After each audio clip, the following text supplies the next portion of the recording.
Hello, everyone. I'm Mark. And I'm Rob. And today we're going to talk about the disparity between the WNBA coaches and the players. They make 4 times as much as the players, and how that may affect the dynamic between the players and the coaches. Welcome to Mark and Rob's Sports Showdown. And guess what? We need more subscribers. We're almost at 2,000, and we need your help to do that. Hit that notification bell when you do. Rob, so in the WNBA, the players make between like 64,000 and 252,000, which the highest paid player is Jackie Young. And the coaches make between 500,000 and 1,000,000, or maybe a little bit more. So the difference is about 4-1, maybe 5-1, because we don't know the exact salary. Because I'm not sure the exact salary of Becky Hammon, but it's reported to be at least $1 million. Okay, so that's 4-1, maybe more. The players in other leagues tend to be, the superstars anyways, tend to make 3 to 10 times what the coaches make. And that includes the NBA and all the leagues in Europe and all the leagues in Australia. I read this in an article. They did research on this. Mm-hmm. So 3 to 10 times more for the players in all the leagues but the WNBA, and at least 4 times more in the WNBA for the coaches. What do you think about that, Rob? If I was a player, I'd be kind of a little upset there, especially if I'm an Indiana Fever and my coach is Sides, who cannot coach to save her life.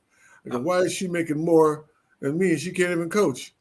And the players are doing most of the work out there, and then these coaches aren't that. I mean, there are some great coaches in WNBA, but to me, is it because the old standard that women don't make that much in the workplace, and now it seems to be over in the WNBA? It seems like, Rob, in the league right now, I'm not sure why they're so much lower. All I know is that there's a salary cap, and in the WNBA, and also, but that's in every league, just about, at least the ones that I know of. I don't know about all the Europe and Australia when they have a salary cap.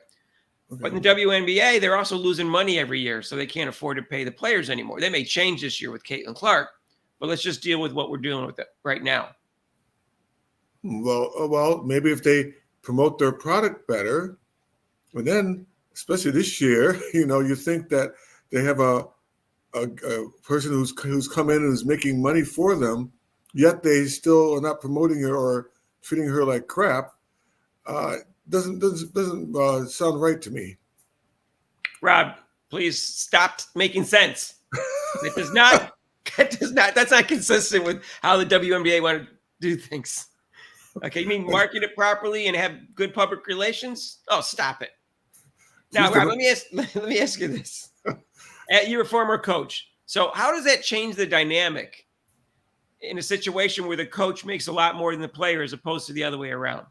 Well, then, like a coach, you can just you don't really have to really be coached that well, as you see with Sides.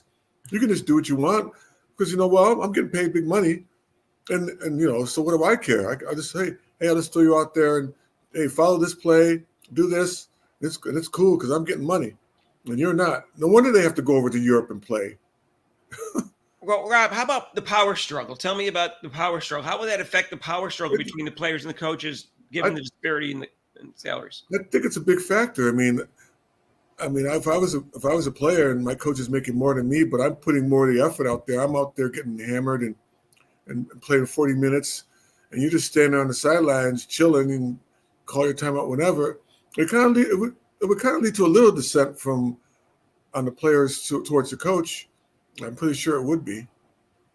Yeah, because the players have more control in the NBA. In fact, I think I bet you, I didn't do research on this, but I will bet you that the disparity between the coach's salary and the player's salary has gone up since the 1960s, almost probably continually, because the salaries for the players have just ballooned.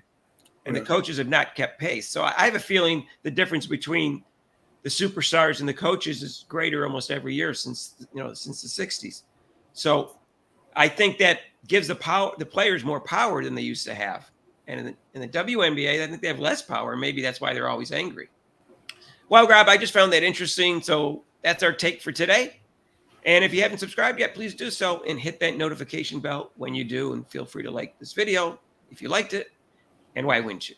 No, just kidding. Come on down. And feel free to make intelligent, not insulting comments. And join us for our live show. Now it's 2 hours long, Eastern time, Monday nights, except for major holidays, and the 2 weeks during the Olympics, because we'll be doing a live show 2 to 5 from July 27th to August 10th, because that's when the prime time is in Paris, and they'll have all the marquee events. And we're going to do live shows now for the games too, for the Indiana Fever. And that's first one we're going to do is tomorrow. If you're watching this, I don't know when you're watching this. It's going to be July 6th, and it's at 1 o'clock Eastern time, and it's going to be on CBS against the New York Liberty. Please join us for that, and we'll see you in the next video. All right. Peace out.